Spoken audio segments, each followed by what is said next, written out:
When you hear the words Great Library of Alexandria, what do you picture? A dusty, silent building, a passive archive of the past, a tomb for old ideas? Forget everything you think you know. The word library is a deception. It's a convenient, passive label for what this place truly was. It wasn't a building. It was an engine. It wasn't an archive.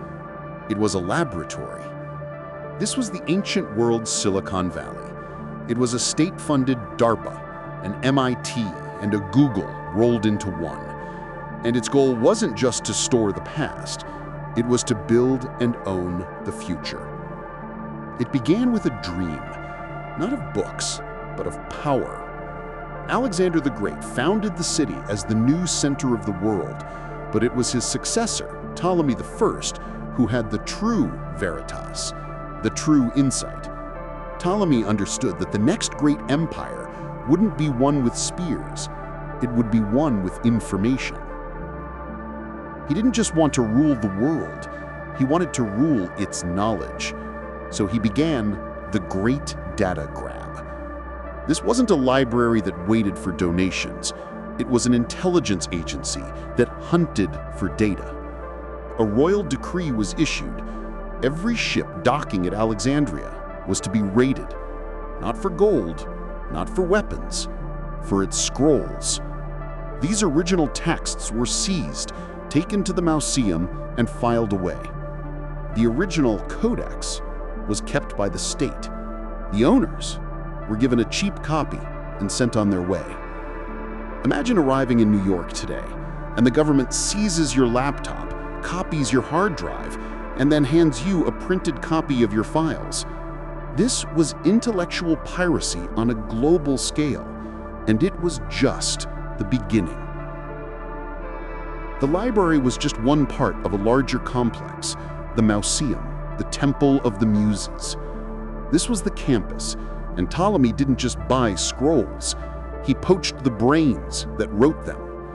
He sent agents across the globe to find the greatest minds, the superstars of the ancient world. He offered them a deal they couldn't refuse. A massive lifetime salary, free housing, free food, zero taxes, and all their research fully funded by the state. A genius grant for life. There was only one catch. Their minds and their discoveries now belonged to Ptolemy. They weren't just reading, they were discovering. This is where Herophilus first identified the brain, not the heart, as the center of human consciousness. They weren't just collecting maps, they were measuring the planet. Eratosthenes would calculate the Earth's circumference with almost perfect accuracy. They weren't just reading philosophy, they were building prototypes. This is where engineers documented the first steam engine, vending machines, and automatic doors. This was a startup incubator for civilization, a superbrain of geniuses, all living together, all funded by a single powerful entity, all sharing one centralized database, the Great Library, the mind of the world. And the database they built was terrifying in its scope. 500,000 scrolls, the complete works of Greece, the lost histories of Babylon, the medical knowledge of Egypt, the astronomical charts of Persia, the complete plays of Sophocles, of which we now have only 7, the lost second book of Aristotle's Poetics, an entire universe of lost code. We think of this as a loss for history, for literature. That is the final deception. This was not just a loss of poetry. It was a loss of technology, a loss of medicine, a loss of science. This engine was designed to propel humanity into a new age, 2,000 years ahead of schedule. So you have to ask, what did this superbrain know? What discoveries were made inside those walls that were so powerful, so dangerous, that the rising authorities of the world decided that humanity was not allowed to have them? What future was stolen from us? The mind of the world, was awake, and its first gaze was upward. Inside the Museum, the startup incubator of civilization, the scholars were not just collecting old myths, they were running new code. They were challenging the very nature of reality. They were looking at the stars, not for prophecy, but for data. For thousands of years, the official narrative was simple. The world was flat, the sky was a dome, and humanity was the center of it all. This was a comforting story. It was also a lie. The first thread to unravel this lie was pulled by a man named Eratosthenes. He wasn't just a scholar, he was the chief librarian, the CEO of the Museum. He was a polymath, a geographer, a mathematician, and astronomer. He had access to the entire database of human knowledge. And one day, a piece of data caught his eye. A report from a place called Syene in southern Egypt. The report claimed that on the summer solstice, at high noon, a vertical stick cast no shadow. The sun was directly, perfectly overhead. This was a trivial observation to most, but to Eratosthenes, it was an anomaly, a glitch in the matrix. Why? Because he knew, here in Alexandria, on the very same day at the very same time, a vertical stick did cast a shadow. He reasoned that if the Earth were flat, both sticks should cast no shadow at all. The sun's rays would be parallel. The only way one stick could cast a shadow while the other did not was that the Earth's surface was curved. This wasn't enough for him. He didn't just want to know that the world was round, he wanted to know how big it was. So he commissioned a Bematist, a professional surveyor, to walk the distance from Alexandria to Syene and measure it precisely. It was 5,000 stadia. With that one piece of data, Eratosthenes performed a simple calculation. The angle of the shadow in Alexandria was 7.2 degrees, which is 1/50th of a full circle. He multiplied the distance, 5,000 stadia, by 50. The result? 250,000 stadia. His calculation, when converted to modern units, was 99% accurate. 200 years before the birth of Christ, a man in Alexandria, using only 2 sticks and the power of the mind of the world, had measured the exact circumference of the planet. This was not just a fun fact. This was world-changing Veritas. This was the key to global navigation, to accurate maps, to a unified planet. And yet, for the next 1,700 years, this knowledge would be lost. It would be ignored. It would be suppressed in favor of a comfortable lie. Columbus would have to beg for funding, arguing against experts who claimed the world was flat, a truth Eratosthenes had shattered centuries before. But measuring the world was just the beginning. The Museum's next discovery was far more dangerous. This discovery came from Aristarchus of Samos, an astronomer who was looking not at the Earth, but at the planets, the wanderers in the sky. The official model, the one endorsed by the intellectual authorities, was that the Earth was the fixed, heavy center of the universe. The sun, the moon, the planets, they all revolved around us. This was more than science. It was doctrine. It confirmed humanity's importance. Aristarchus looked at the math, he looked at his observations of the moon's phases, and he proposed an idea so radical, so heretical, that it was nearly erased from history. What if the Earth was not the center? What if the Earth was just another planet? And what if all the planets, including our own, were revolving around the Sun? This was the heliocentric model. 1,800 years before Copernicus. This was not just a scientific theory. This was a philosophical atom bomb. If the Earth was not the center, then maybe we were not the center. It implied that the universe was vast, impersonal, and did not revolve around human ego. This was an idea that authority could not tolerate. An idea that reset humanity's place in the cosmos. It was a truth so profound, so destabilizing, that it couldn't just be lost, it had to be buried. In the scrolls of the library, we have the code to understand our planet. We had the code to understand our solar system. We were a civilization on the verge of understanding the stars.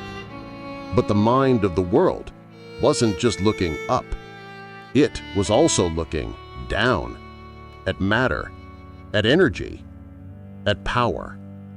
What if the reset wasn't just about suppressing our knowledge of where we were, but suppressing our knowledge of what we could build? What if the future that was stolen from us wasn't just a future of ideas, but a future of machines?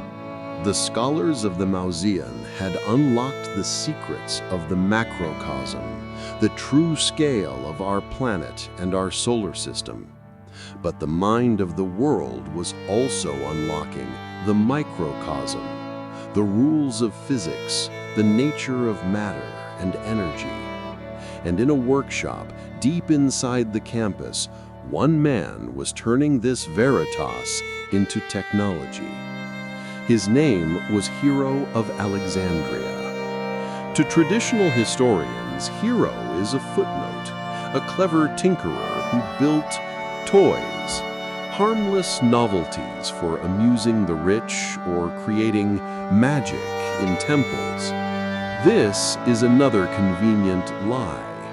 This is how dangerous knowledge is hidden, by dismissing it as trivial. This was one of his toys, a simple metal sphere mounted on a stand. When a fire was lit beneath it, it would hiss, and then it would spin, faster and faster. It was called the Eolipolyle. We call it the first steam engine. The fundamental principle of steam power, converting heat into motion, was understood. It was documented. It was built. And it wasn't just steam. Hero's Codex, his blueprints, show a mind 2 millennia ahead of its time. He documented the first automatic vending machine. Drop a coin, get a measure of holy water. He engineered massive automatic doors for temples, opened by hidden mechanics and fire, making the gods appear to command the very stone. He even built programmable automatons, early robots that could move along a set path using a complex system of ropes and weights. Stop and think about this. Really think. They had steam power. They had robotics. They had automatic systems. The entire code for the Industrial Revolution was sitting right there in the scrolls of the library in the 1st century AD. So you have to ask the most important question of this entire story. Why did nothing happen? Why did humanity wait another 1,600 years to discover this again? Because it wasn't lost. It was unwanted. The authorities of the Mausean, the Ptolemies, and later the Romans saw this technology, and they did not see progress. They saw a threat. Why would an empire built on the backs of millions of slaves need labor-saving devices? This technology was not just useless to them, it was economically destabilizing. It was socially revolutionary. What happens to an empire when the machines can do the work of the slaves? What happens to the masses when they are no longer needed? So, the steam engine remained a toy. The robot remained a novelty. The knowledge was documented, filed away in the library, and ignored. It was too powerful to be used, and, as the world was about to discover, it was too dangerous to be allowed to exist.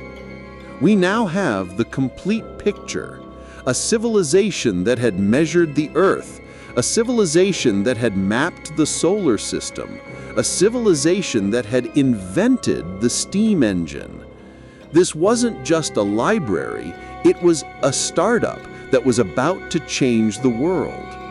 And it was precisely at this moment, when humanity was about to take its next great leap, that the reset began.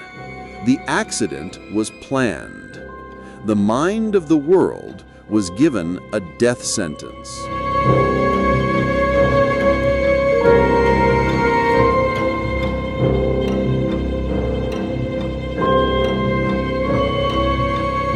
This is the future that was stolen from us. A future with steam engines, advanced medicine, and a true understanding of the cosmos, all within reach in the 1st century. So, what happened? If you ask anyone on the street who burned the Great Library of Alexandria, they will give you one name: Julius Caesar. This is the official story, the one taught in schools, the one repeated in movies. It is the perfect, simple answer. And it is the first great lie. This story is the cover-up. It's the single most successful piece of historical propaganda ever told because it does something very clever. It reframes an assassination as an accident. The year is 48 BC. Julius Caesar is in Alexandria, entangled in a bitter civil war between Cleopatra and her brother. He is trapped in the royal palace, outnumbered. The Egyptian fleet controls the harbor. Caesar is a desperate man and a brilliant general. He makes a ruthless decision. To win the battle, he must destroy the enemy's fleet. He orders his men to set fire to their own ships to create a firebreak and block the harbor. The fire is massive. It consumes the ships, and then, carried by the wind, it leaps to the docks. It ignites the waterfront. This is the moment. This is the origin of the myth. Now, for the Veritas. What did burn that day? The docks and the massive warehouses built upon them. And what was in those warehouses? Almost certainly scrolls, tens of thousands of them. But these were not the scrolls of the Great Library. These were not the irreplaceable Codex of the Moseans research labs. This was inventory. Scrolls being created for export, copies being shipped to Rome, textbooks held in storage. Think of it this way. The main server was not hit. A shipping container on the dock was lost. Did the Great Library itself, the Mosean, burn that day? The evidence is clear. No. The Mosean was in a completely different part of the city. A fire from the docks could not have reached it. In the years after Caesar, scholars continued to work there. The institution, the mind of the world, was wounded, yes. It was a terrible loss of data, but it was not the fatal blow. So why do we all believe this story? Why has history chosen to blame Caesar? Because it's convenient. It allows us to package the greatest intellectual tragedy in history into a neat little box. It was an accident of war. It was one man's fault. It stops us from asking the real questions. It stops us from looking at the real killers. The truth is far more sinister. The death of the library wasn't a sudden inferno. It was a slow, deliberate poisoning. A systematic reset carried out over centuries. Caesar's fire was not the act. It was the alibi. The real execution was yet to come. The Caesar myth is a distraction. It makes us look for a single event, a single moment. But the reset wasn't an event. It was a process. The mind of the world wasn't murdered with a dagger. It was fed a slow-acting poison, drop by drop, over 300 years. The poison was politics. While the Ptolemies ruled Egypt, the Museion was the crown jewel of their kingdom. It was the engine of their prestige. Its scholars were the superstars of the ancient world. They were protected, they were funded, they were valued because they gave the Ptolemies power. But then the world changed. In 30 BC, Egypt was swallowed by Rome. It was no longer a kingdom, it was a province. It was the personal breadbasket of the Roman emperor. And the new management had new priorities. Rome did not value discovery. It valued obedience. It didn't care about measuring the earth. It cared about taxing it. It didn't care about steam engines. It cared about grain shipments. The startup was absorbed by a massive bureaucratic corporation, and the R&D budget was the first to go. The genius grants that funded Erastostines and Hero dried up. The massive salaries were cut. The data grab from ships stopped. The brightest minds stopped coming to Alexandria. Why would they?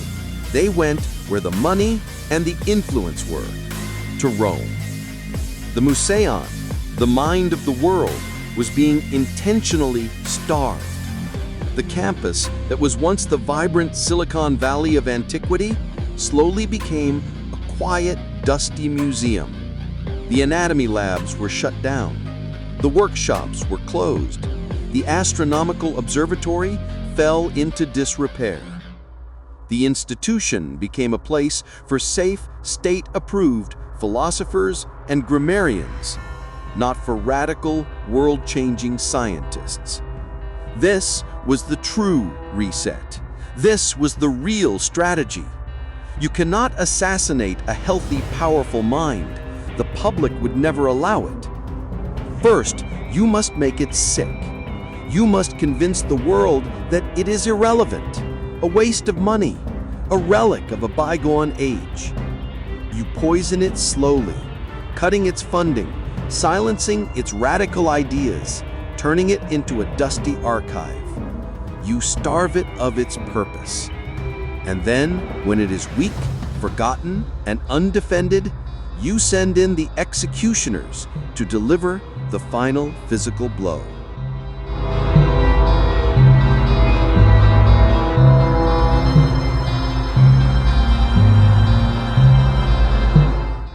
The poison had done its work.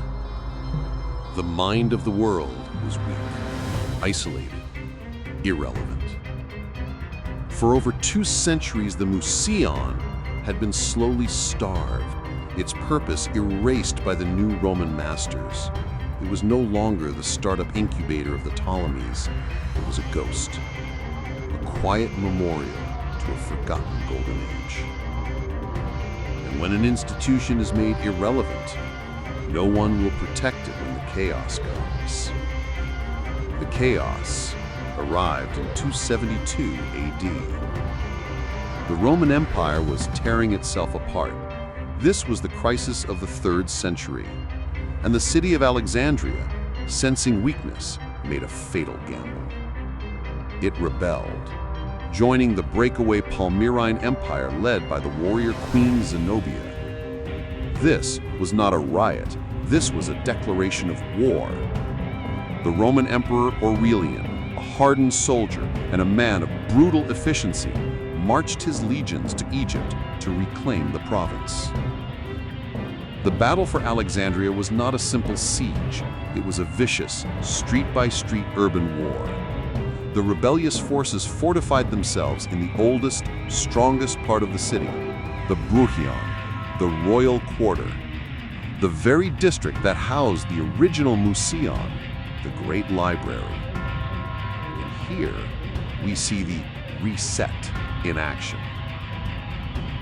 200 years earlier, a Roman general would have seen the library as a priceless treasure to be captured and protected. But to Aurelian soldiers in 272 AD, it was just a building. It was a tall stone structure to be garrisoned, a strategic asset in a war zone.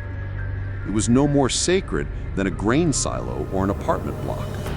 The mind inside it had been so thoroughly poisoned, so starved of its prestige, that the body was now worthless. The fighting was merciless. Catapults, fire, and brutal close combat. When the dust finally settled, Aurelian had retaken the city, and the Bruchion district was gone. It had been so thoroughly destroyed in the fighting, so cleansed by the Roman legions, that it was never rebuilt. It was leveled, erased from the map. This was the physical death. This was the moment the original Great Library, the main server, was turned to rubble. This was the blow from which the Museon would never, ever recover. But the mind of the world was not yet dead, because a startup this brilliant always has a backup. The knowledge, the Veritas, had been copied. It had been moved. A daughter library had been established in another, safer part of the city, a place of worship, a magnificent temple dedicated to the god Serapis. It was called the Serapium. The sword of military chaos had destroyed the body of the library. But the final, deliberate, ideological execution, the one that would target its soul, was still to come. The body was dead. The original museum, the mind of the world, was rubble, leveled by Roman legions. But a reset is never that simple. An idea, a Veritas, is harder to kill than a building. The mind had survived. It had been backed up. It had migrated. For centuries, a daughter library had existed in another part of the city, a place that was both a library and a holy site. It was called the Serapium. It was magnificent, a massive temple sitting atop a high plateau overlooking the city. It held the backup files of the museum. But more than that, it had become the living, breathing heart of the old world. It was the last bastion of Greek philosophy, Egyptian mysticism, and scientific reason, all living together. It was the final light in a darkening world. And a new power was rising in the empire, a power more absolute than any emperor, a power that did not tolerate rivals, a power that saw all other ideas not just as wrong, but as evil. This was the new militant, institutionalized Christianity. This new dogma did not want to debate, it wanted to erase. And in Alexandria, this new power had a face and a name: Patriarch Theophilus. To Theophilus, the Serapium was not a library.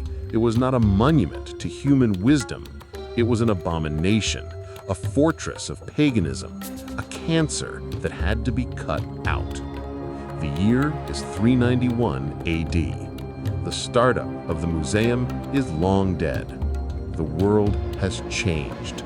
Theophilus, backed by a new decree from the emperor, an edict to destroy all pagan temples, makes his move. He didn't send soldiers. He unleashed something far more terrifying, a mob of fanatics.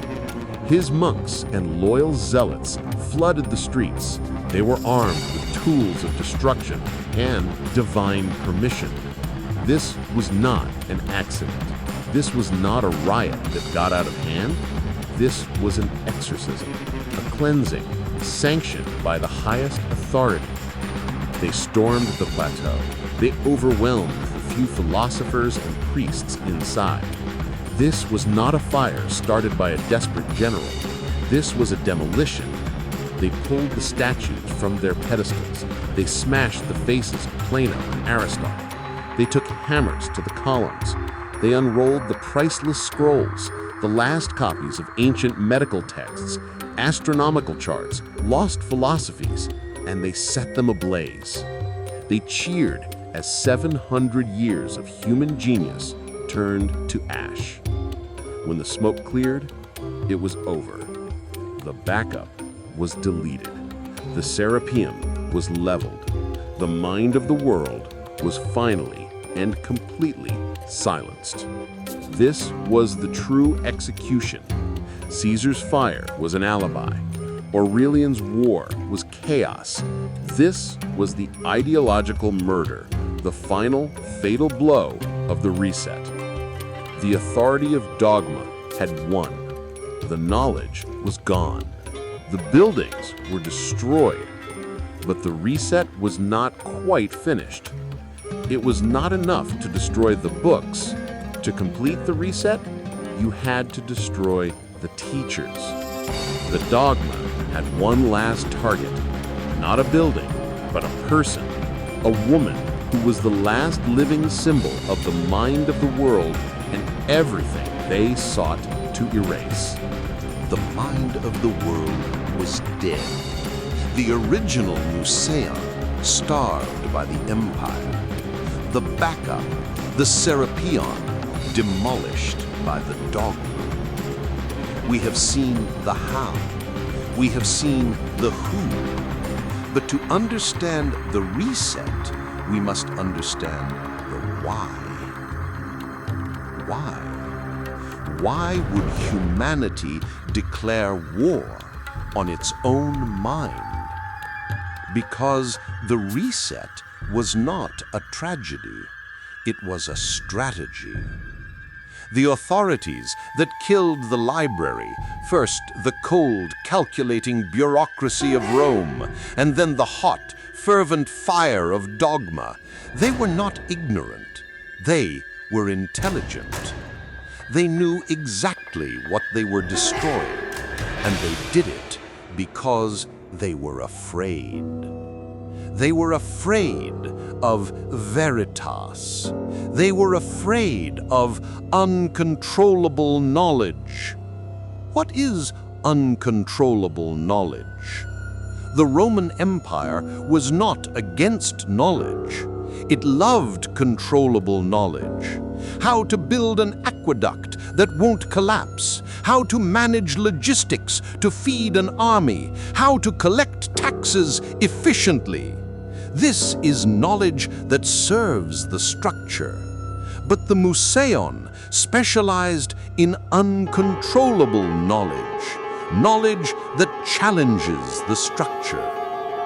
Think of Hero's steam engine.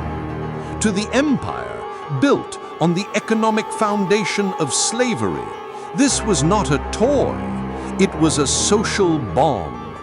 An engine that could do the work of 100 slaves doesn't just help the empire, it ends the empire's entire way of life. It makes the whole system obsolete. This kind of knowledge is destabilizing. It's better to leave that codex on a shelf, to dismiss it as a novelty, to let it be forgotten. This was the empire's fear, a fear of economic and social disruption. But the new power, the rising dogma, had a different fear, a fear that was deeper, more primal. The dogma's fear was philosophical disruption.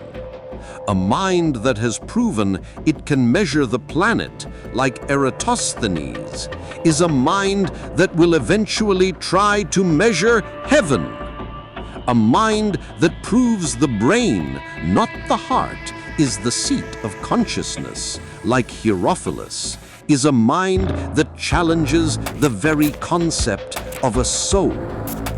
And most dangerous of all, a mind that proves the earth is not the center of the universe, like Aristarchus, is a mind that proves humanity is not the center of creation. The Museon was not just a collection of facts, it was a rival system for finding truth. Dogma offers truth from revelation. It is absolute. It comes from above. It cannot be questioned. The Museon offered truth from observation. It is relative. It comes from below. It must be questioned. You cannot have two masters. You cannot have two rival sources of Veritas. The rising authorities of the world understood this perfectly. To maintain their new order, to build their new world, the old mind had to be shut down. The library was a threat, not because it held old knowledge, but because it held the tools to create new knowledge without permission. It was a rival system of authority, and the first rule of power is to eliminate all rivals. This was the motive. This was the heart of the reset. The buildings were just collateral damage. The real target was the idea of critical thought itself. And to make sure that idea never rose again, they had to make one final, brutal, symbolic example.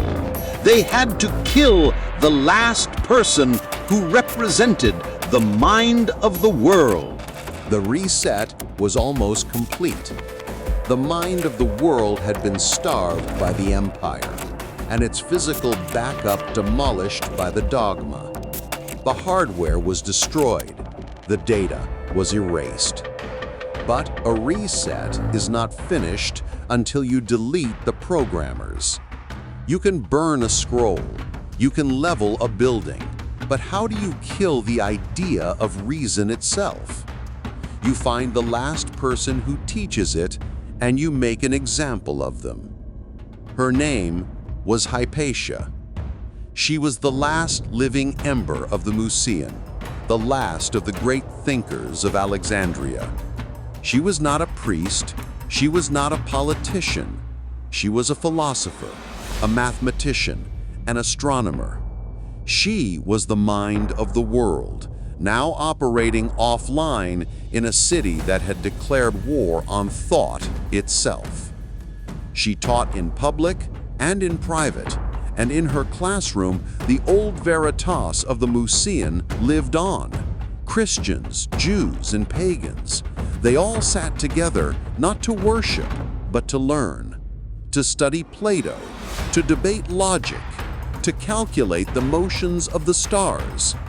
She taught critical thinking, and in this new world of absolute dogma, critical thinking was heresy.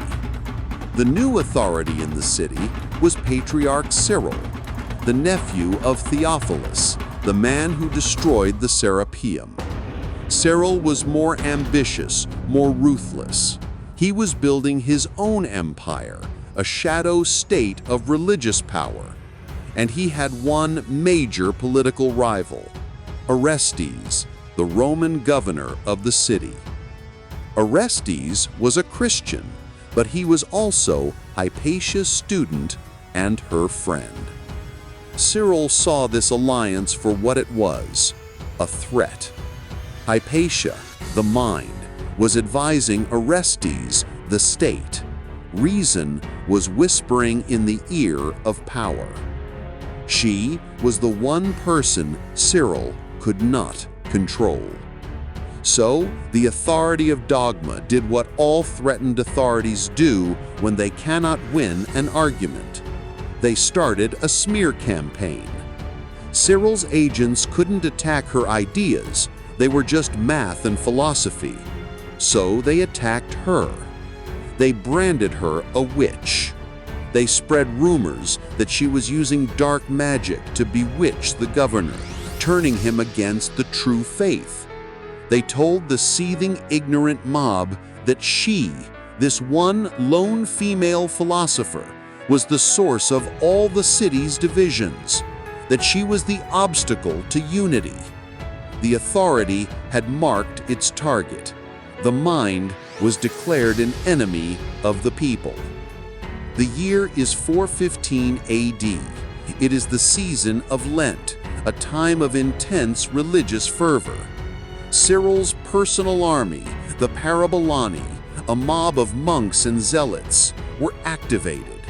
They waited for her. As Hypatia rode her chariot through the city, they ambushed her. They dragged her down. They did not take her to a court. They did not take her to the governor. They dragged her to a church. And inside the holy building, they enacted the final symbolic act of the reset. They murdered her. They stripped the flesh from her bones.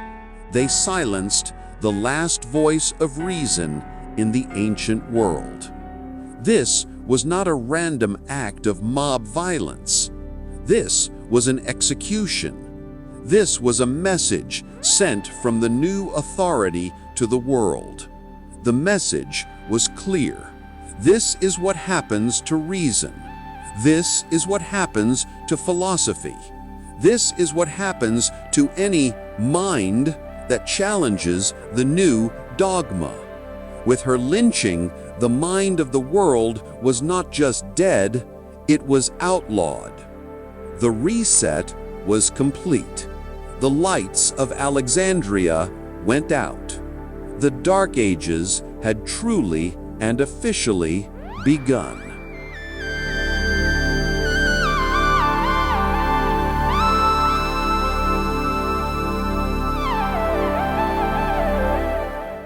The silence that followed the murder of Hypatia was deafening.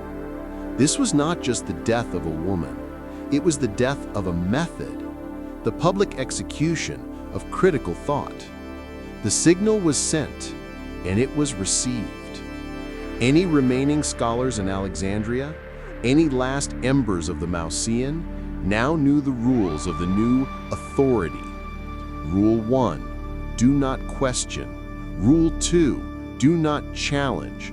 Rule 3, do not think without permission. The philosophers, the mathematicians, the astronomers, they fled. They went silent. They buried their codex. They conformed or they died. The startup incubator of civilization, the mind of the world, was now officially closed. The reset was complete. The intellectual capital of the planet had been liquidated, and with its fall came the void. We call this void the Dark Ages. This is another convenient lie. We are taught that the Dark Ages were a passive event, that Rome simply fell and civilization collapsed under its own weight. This is a deception. The darkness was not a fall, it was a push.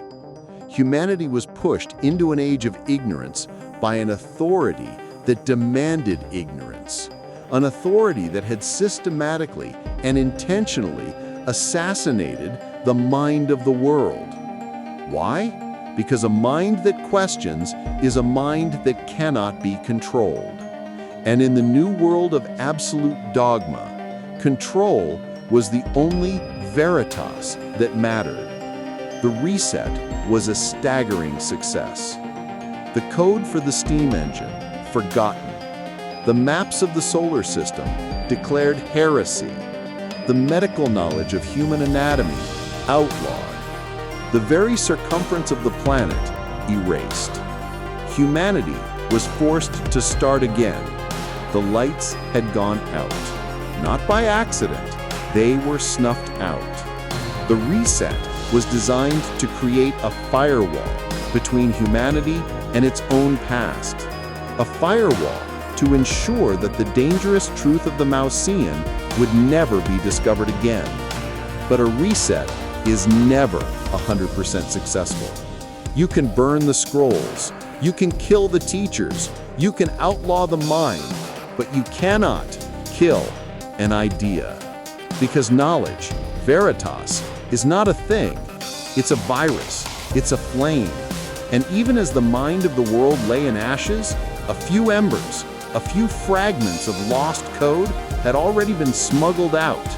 The mind was dead, but its ghost was already on a journey to a new city, a new startup that would rise from the darkness. The reset was complete.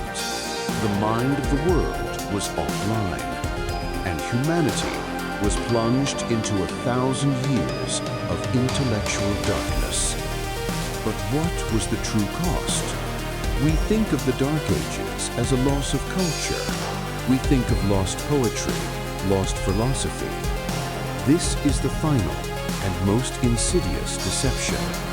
We didn't just lose culture, we lost code.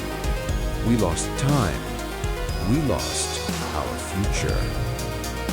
Let's run a simulation. Let's analyze the stolen future that the reset cost us. Lost file number 1, the heliocentric model.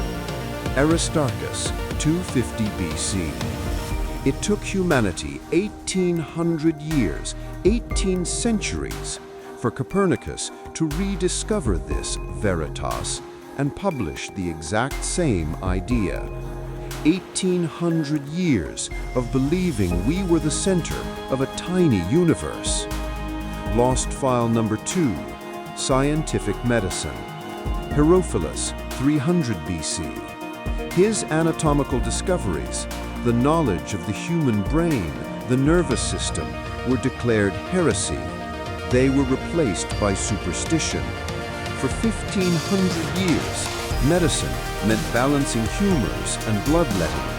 How many tens of millions, billions of people died in agony from plagues, from infections, from simple surgeries, because the code Herophilus had already written was deleted.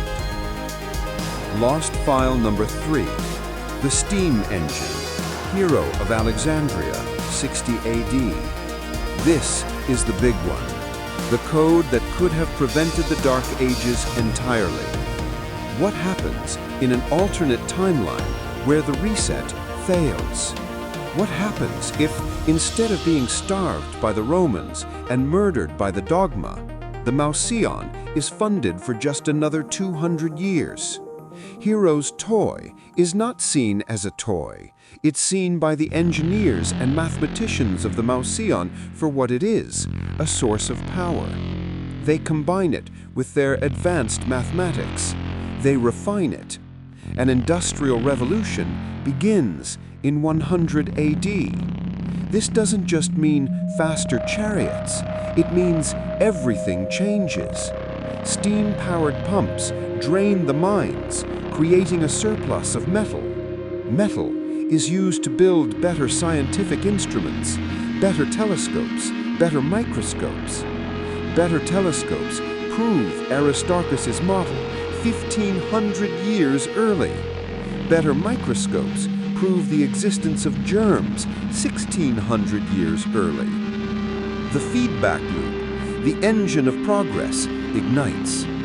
By the time 400 AD arrives, the dogma of Theophilus and Cyril cannot rise.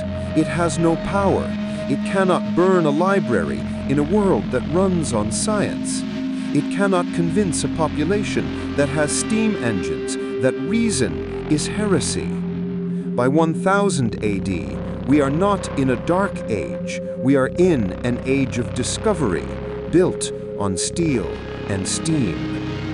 By 1500 AD, we are not rediscovering Copernicus. We are arguing about quantum physics. We are splitting the atom. So you have to ask, where would we be today? It took our rebooted civilization from Copernicus to Neil Armstrong just over 400 years. If that 400-year clock had started in 100 AD, where would we be now? We wouldn't be asking, could we have colonies on the moon? We would be living on Mars. We would be arguing about which stars to visit next. This is the 2,000-year delay. This is the true scale of the stolen future. The reset did not just cost us our past, it stole our stars. But a reset is never 100% complete. You cannot delete every file. Even in the darkest of the new dark ages, a few fragments of the mind, a few lines of lost code had survived. The mind was dead, but its ghost was already on a journey.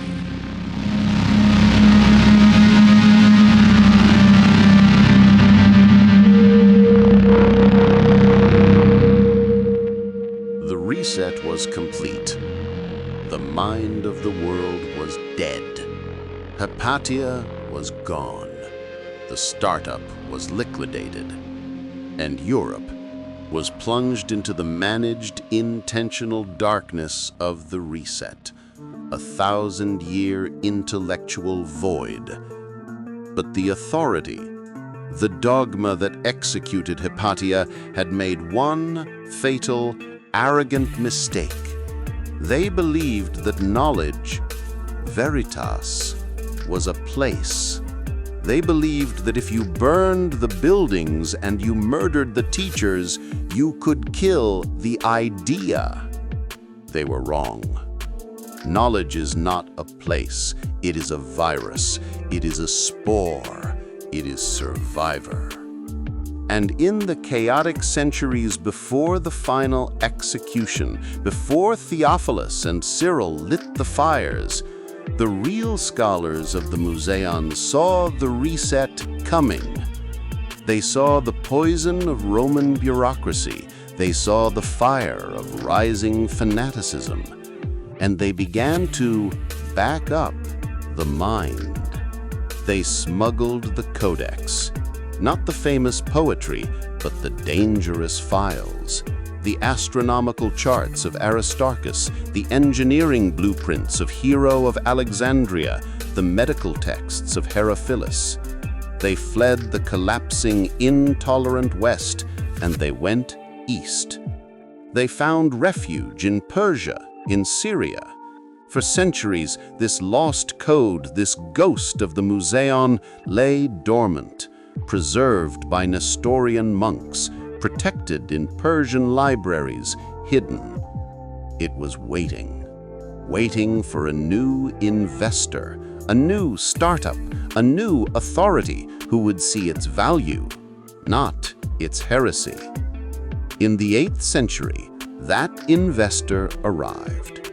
With the rise of a new explosive power, the Abbasid Caliphate, and a new magnificent city built from nothing to be the new center of the world, Baghdad.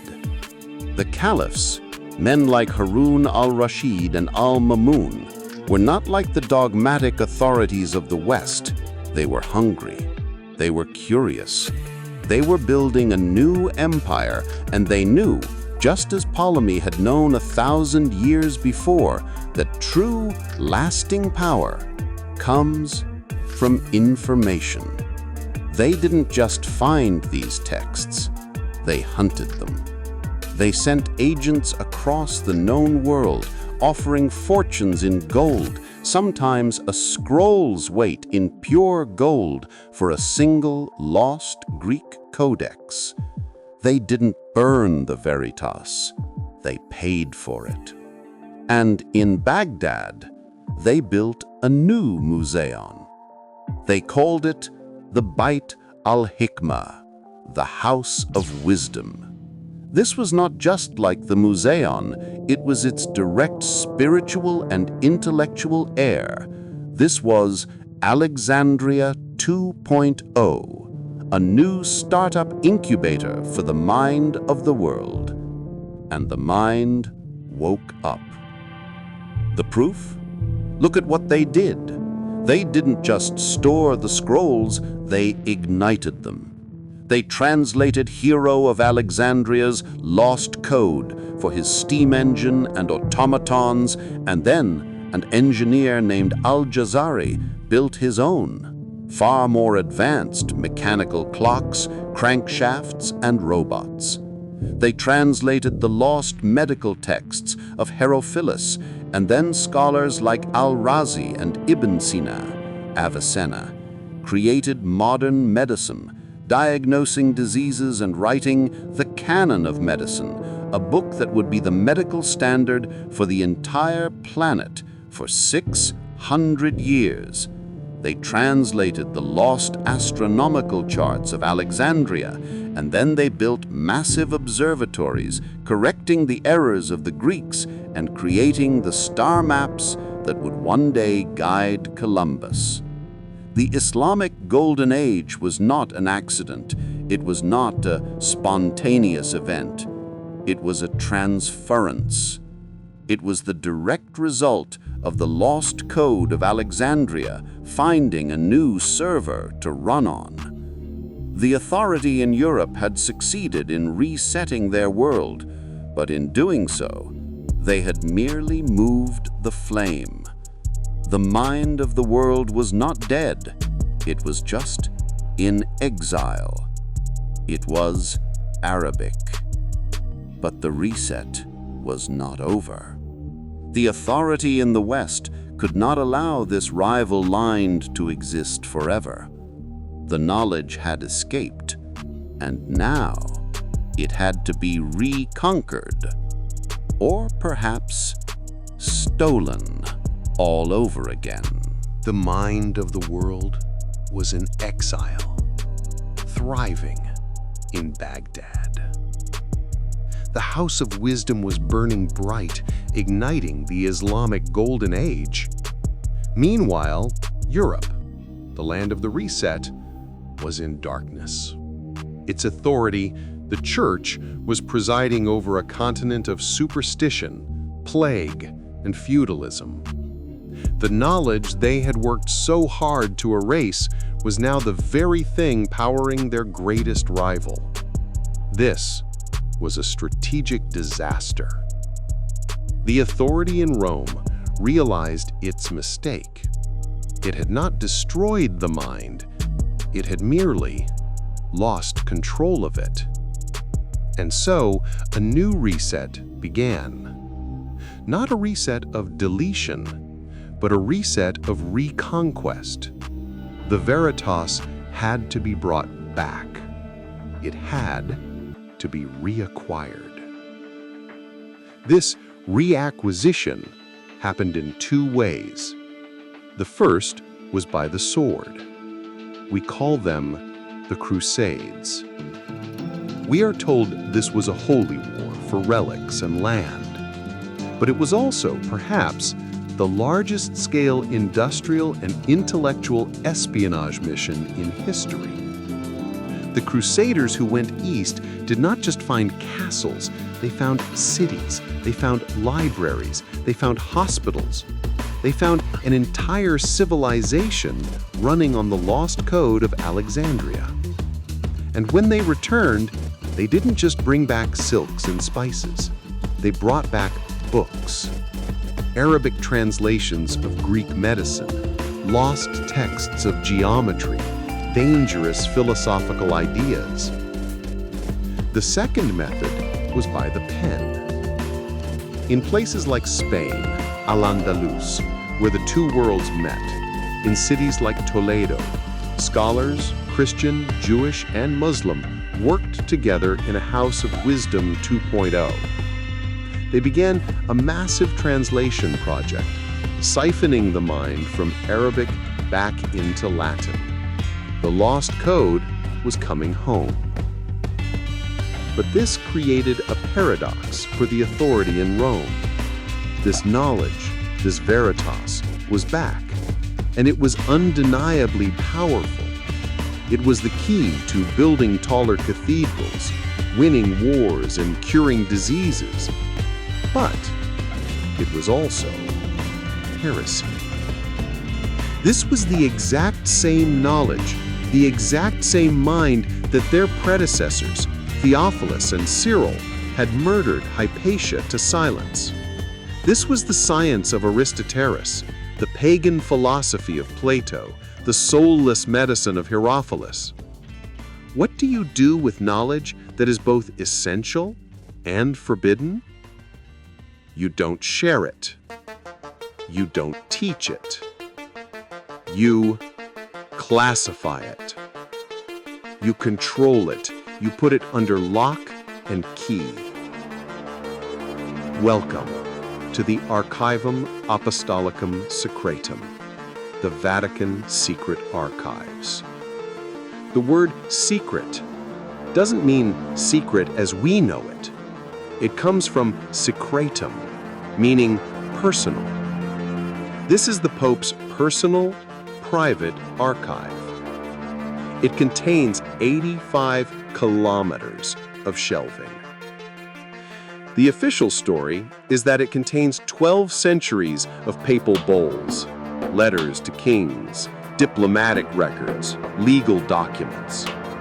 But 85 kilometers is a lot of space. And this is the heart of the speculation. This is the Veritas that the authority will not confirm.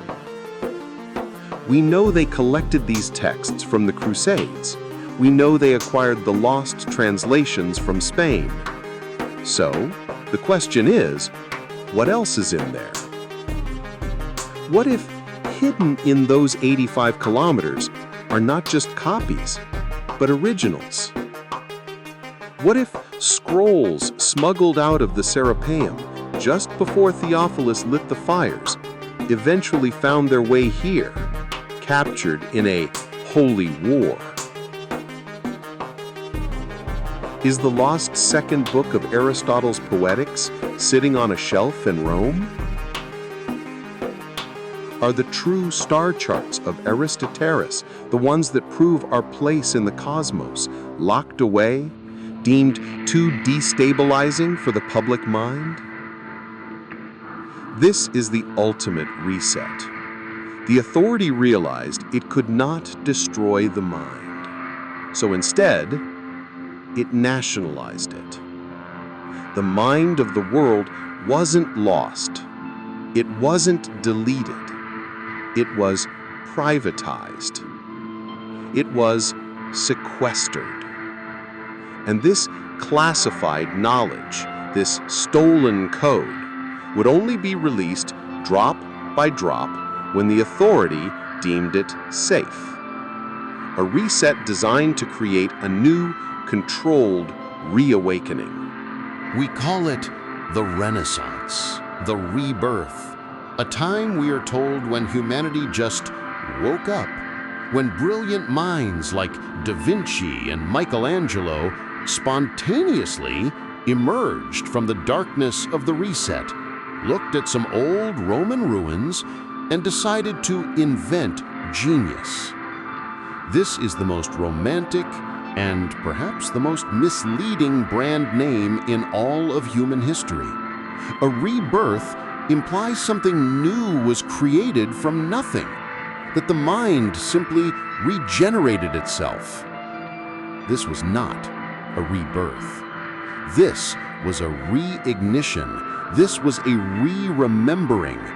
This was the stolen code of the Mauseon, the Veritas that had been captured in Baghdad and classified in the Vatican's archives, finally leaking out. The reset had delayed humanity, but now the firewall was failing. The code leaked in from Spain, carried by scholars translating the Arabic texts. It leaked in from the returning crusaders who brought back not just relics, but ideas. And then in 1453, the final server of the ancient world collapsed. Constantinople, the last echo of the Eastern Roman Empire, fell. Greek scholars, the last living connection to the ancient mind, fled the city, and they ran west to Italy. And they brought with them the whistleblower documents, the original Greek Codex files, Plato, Herodotus, Ptolemy, texts that the West and even the Vatican had not seen for 1,000 years. And in one specific place, Florence, all of this lost code converged. This was not a spontaneous rebirth.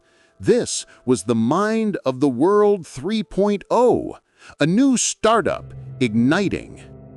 Look at the evidence. Brunelleschi, wants to build an impossible dome on the Florence Cathedral. How does he do it? He is given the lost Codex of Roman and Greek engineering, the physics of Archimedes, the mechanical principles of Hero of Alexandria, all preserved in the Arabic and Greek texts that had just arrived.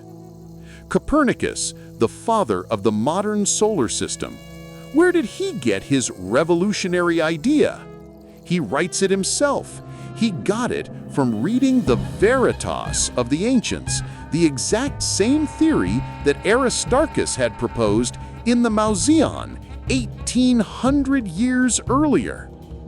And then there is the Renaissance man himself, Leonardo da Vinci. Was he a miracle? A spontaneous genius? Or was he the first man in 1,000 years to get the user manual for the mind of the world? Look at his notebooks. His revolutionary flying machines are direct evolutions of the lost blueprints of Al-Jazari, the engineer from Baghdad.